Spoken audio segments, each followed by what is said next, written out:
Hello everyone, I'm your hostess with the mostest, 8-Second Gaming, and in today's video we're going to be talking about how you can become an absolute aim god. Because let's face it, aiming is the most important skill in Apex. I mean, we can talk about every single little detail of the game, but if you're out there making Helen Keller look like a sharpshooter, then you're not really going to go far. So we're going to be breaking down a few tips and tricks for you today, and by the end of this video, you'll be on your way to aim domination. And I know that I just said that aim is the most important skill, but there are a lot of other tiny little things in Apex that you need to master along with your aim. And if you're looking for the best place to learn all those little things, then you need to check out the GameLeap website right now. Over there, we have top level coaches, including myself, creating up to 10 guides a week that are all site exclusive, geared towards making you the best player you can possibly be. We have legend guides, gun guides, VOD reviews, and we even have videos where we break down your favorite pro players or streamers so you can start to play like them. So if you're looking to get better at Apex, click the link in the description, pick yourself up a membership, or I'll hide your anime waifu body pillow. But okay, let's jump back into the topic at hand here and start talking about your aim. So tip number one is we have to talk about your sensitivity. Now, sensitivity is the absolute baseline. This is where everything starts from. Without a good sensitivity, you can't really go any further no matter what. And there are a bunch of different sensitivities that you can try, but kind of as a baseline to go off of, higher sensitivity is for better movement. You can look at people like It's Timmy or Fade as examples for that. And lower sensitivity is better for tracking. I personally run a lower sensitivity because I'm more focused on my aim and not my movement. Now, to start figuring out your sensitivity, you need to get an idea of what kind of player you want to be. Are you more movement focused or are you more tracking focused? Then you can start to play around with higher or lower sensitivities. But guys, always remember that if it's not comfortable for you, don't do it. If you want to be a movement player and you're using a high sensitivity but it's not comfortable and you don't like it, then lower your sensitivity. Lower senses can still have good movement and higher sensitivities can still have good tracking. Just because one is typically better for something doesn't mean you can't learn how to do it with a different sensitivity. And for all you controller players out there, don't think I've forgotten about you guys. The same typically goes for you as well. Higher sensitivity for more movement focus, lower sensitivity for aiming. But something that you guys should all be aware of for controller players is the higher your sensitivity, the less aim assist you actually get. So if you're running a higher sensitivity and you feel like you can't hit anything, it's because you don't have that aim assist kicking in. Just lower your sensitivity a little bit, you'll start to hit more bullets. But jumping into tip number 2 now, we have to be talking about where you need to be looking at all times. In other words, where your crosshair placement should be. Opening shots in Apex are extremely important. You always want to be the aggressive one. You always want to be getting those initial shots off before the enemy does. Because after watching this video and you become an aim god, you'll be starting to get one clips off a lot more often. And if you're the one that's getting the opening shots off and get a one clip right off the bat, then the fights are going to be easier. But if your gun is not positioned in the right spot, it can take precious time to readjust onto the target, and that time can get you killed. Some of the guns in Apex have very low times to kill, so by the time that you readjust onto the target, you could already be sub half health, and that is no bueno. So typically for crosshair placement, you want to be aiming around the height of an enemy's head as you round corners or just run around the map in general. By having this good crosshair placement, you will lower the distance that you need to adjust your aim so you can be a lot snappier when a fight breaks out. Say for example, your crosshair is positioned at someone's feet. If they come around a corner and you're aiming at their legs, you're going to be doing less damage than them because they're going to be looking at your head. For those of you that don't know, leg damage does less than headshot damage. But this is why if you watch any pro player or streamer that's a high rank, you will always see that they keep their crosshair as centered as possible so they can always flick onto somebody if need be. They don't want to have that travel time because they want to get that damage out as quickly as possible, and this is something that you need to be doing if you want to start having better aim. Jumping forward though, let's talk about tip number 3, and that's going to be when to aim down sight and when to hipfire. This is probably one of the most asked questions when it comes to aiming, because hipfire can literally be the saving grace in fights. I'm sure a lot of you have seen that hipfires can just absolutely dominate somebody. Now, sadly, there is no golden rule to follow for hipfire. Sometimes you'll just have to aim in, and sometimes you can hipfire and get lucky when you should be ADSing.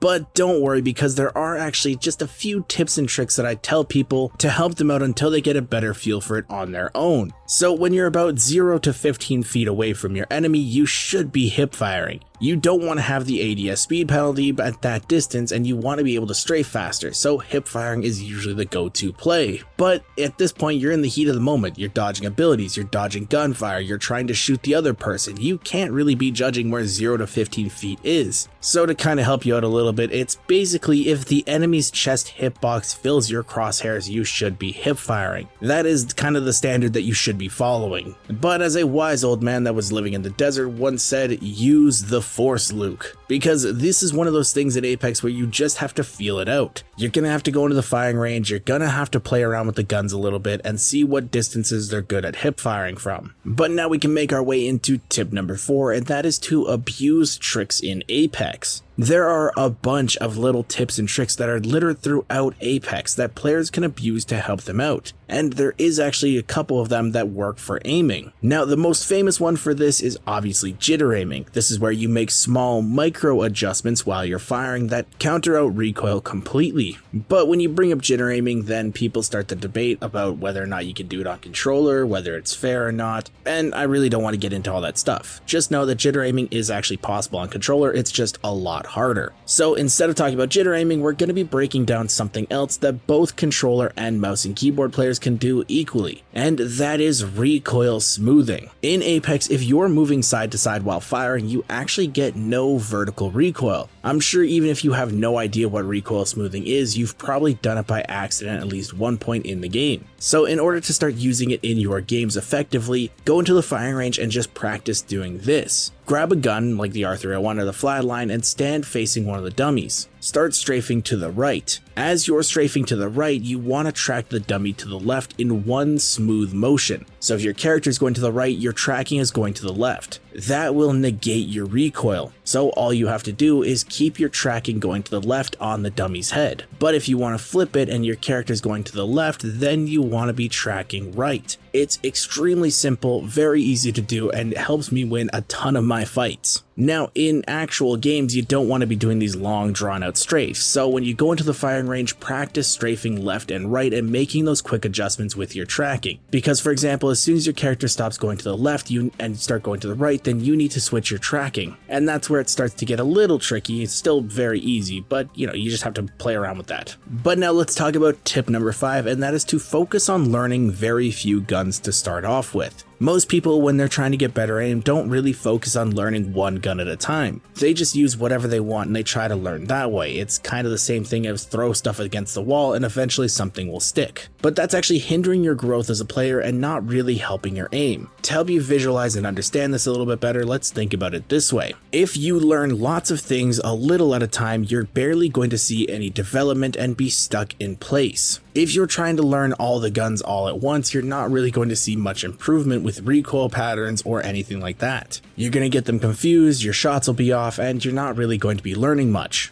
But if you learn a lot about a little amount of things, then you'll see much more drastic improvement. So when practicing your aim and trying to grow as a player, you want to keep your weapon pool low at the start. Ask your teammates to be pinging certain guns so that you can run them every single game no matter what and always be practicing them. After a certain amount of games, you'll know those guns inside out and backwards and will be able to pull off the recoil patterns in your sleep. Now there are some really good guns in the game, but the ones that I recommend doing this with to start off with are probably the 301 and the Flatline. They're meta right now, they're good guns, and they're also fairly simple to learn. But over time, you'll be able to branch further and further out and really start to grow as a player with your better aim. And aiming is actually one of the skills in Apex that you're going to have to practice every single day. Certain other things you don't really have to work on every day, but you should be drilling your aim as many times as you possibly can. Taking 15 to 20 minutes before you start playing to just hop into the firing range, work on recoil patterns, work on recoil smoothing, and by doing that you will see massive improvements in your gameplay. But now I want to throw a question out to you guys. What gun is your favorite in Apex? Is there one that you just feel unstoppable with, that your aim is lock on every single time, or maybe you just enjoy using one? For me, I love my 301. It's versatile, it does good damage, it's really good in all ranges. It's just an absolute beast, but let me know yours in the comments down below. And with all this being said, guys, I really hope you enjoyed this video and learned something new. If you did and you want to stay up to date with the latest and greatest Apex Legends tips, tricks, and news, don't forget to smash that like and subscribe button. Also, if you want to be notified when we post new videos, ring that bell as well because we post daily. Thank you all for watching. Once again, I'm 8 Second Gaming and I will see you in the next one.